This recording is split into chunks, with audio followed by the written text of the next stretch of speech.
I think as adults we can understand those things, but like a child of an alcoholic parent who's behaving a certain way, that's not, I didn't understand. Like I didn't understand. Like I didn't understand that my dad was an alcoholic until I was like in my 20s. Hmm. So the behaviors that affected me as a child, I couldn't say like, oh, well, he's just drunk. Hmm. And that's like, I didn't know that. It was like a personal offense. Like, why didn't he talk to me for a year? Hmm. I don't know. I just didn't like it affects like my self-worth and my understanding of like who is this person that's supposed to be my father. Hmm.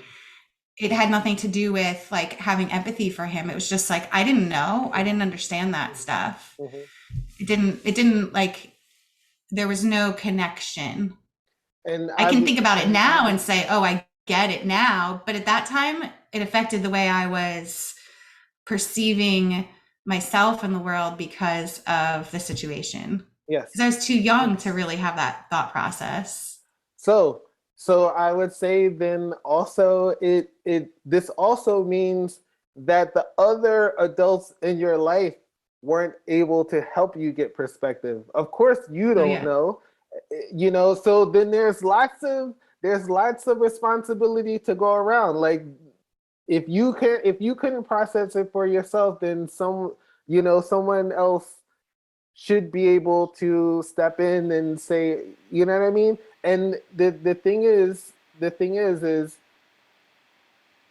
probably, I don't want to say probably, but it's possible that part of the reason why no one else could help you put it into perspective is because the adults around him didn't have empathy for him. You know what I Yeah. mean? Oh, definitely. A Right. hundred percent. Yeah. 100%. Yeah. So My mom despised him and she would badmouth him to me, which doesn't help anything at all. right, right, right. And Yeah. and I guess I was a little bit fortunate because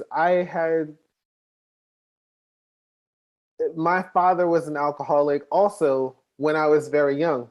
We had Hmm. no relationship until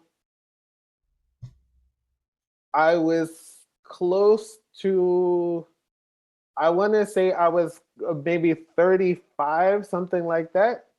Um, Hmm. but luckily for me, I developed some sort of understanding of the world where I wasn't angry at him. I have a father. He's over there somewhere. He calls me twice a year. Like we call each other twice a year, even though we're in the same city, we don't see each other. It's just the way it is. You know what I mean? So Yeah. I wasn't angry at him. I mean, I got angry at him one much, much, much later in life, and I got angry at him one day, and I tried to get all hyped up, and all he said to me was, "Can't do nothing about it now," you know. Yeah. Yeah. And I've told other people that story, and other people got like so angry that he would say that. But in that moment, I was like, "Yeah." I calmed down after this. I was like, "Yeah." You know what I mean? And he was, he had a problem at that time. Yeah. So, and and if you want to be consistent and because I'm all into consistency, right? Hmm. Be angry at everybody or try not to be angry at anybody. You know what I mean? Like Yeah. Yeah. because it's I remember being younger and I actually had someone else that I was blaming for his behavior Mm. because I would see like, oh, he leaves with him, and then when he comes back, he's drunk. You know what I Mm. mean? So I'm blaming it Yeah. on this guy. You know what I mean? Like, Yeah. Yeah. and it's not really that. You know what I mean? I had to understand that, and fortunately he's passed away now, but like by the time we reconnected, he was no longer actively drinking. Like I think as far as he concerned, he never stopped being a drunk. but Right. he just wasn't drinking. He was a drunk that had stopped drinking a long time ago, you Yeah. know? Yeah. And Yeah.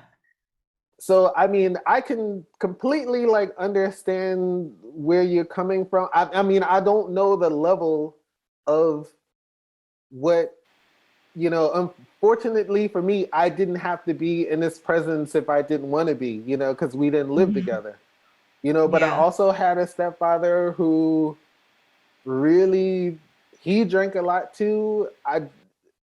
But he was like super functional, like super functional. But when I look back on it, I was like, nah, dude, nah. He drank a lot. Yeah, he drank a Yeah. lot. You know what I mean? But Yeah. no matter what, he got up and he went to work. You know what I mean? And Hmm. he protected us and he took care of business. You know what I'm saying? Like, and Yeah. so the and that's not to say he was a nice guy either, but he did those things. You know what I mean?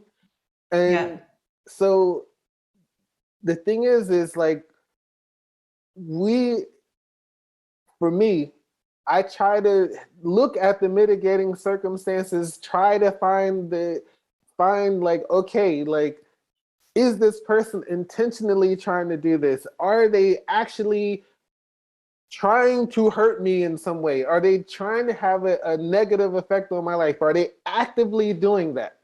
You know? Yeah. Yeah. And if the answer is honestly not so much, this is a good place to start to finding a solution, I think. Yeah. Yeah. Yeah. I definitely, when I was younger, I didn't understand that it wasn't me. It's hard to not feel like, what did I do? What did I do wrong? Why didn't he talk to me for a whole year? And then I bring it up later on, like, oh, there was a year of my life that you just didn't communicate with me. And he goes, what? Nuh-uh. Because he was drunk. Like, he Mhm, had no concept of mhm, time. mhm, He didn't know that that had passed. He wasn't intentionally doing it. He was just drunk all the time. So he had no awareness.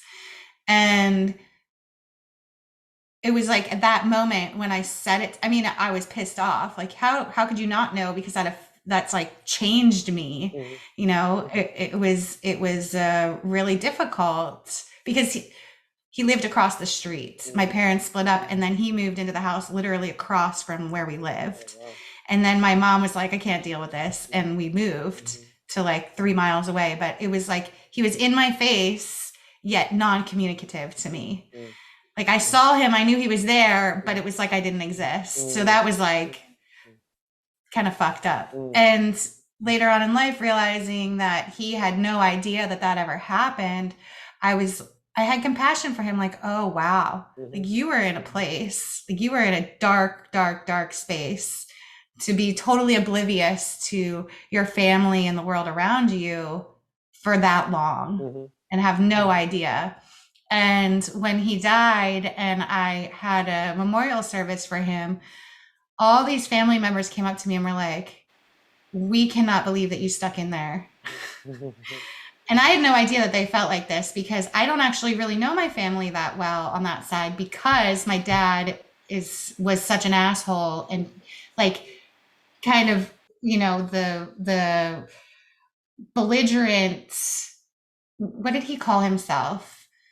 He called himself the honorary child. Like, he Okay. was like he had names for himself Mm, that he made up of like he didn't come around much with family, mhm, even though the family's like really tight and close, mhm, which I never knew because I'm his child. mhm, He never brought me around them. mhm, And so they came to his service and they're like, I can't believe that you stuck around. We thought you would have left years ago mhm, and like excommunicated him. And I was like, what? mhm, Because I didn't realize the level of their intolerance of him. yeah.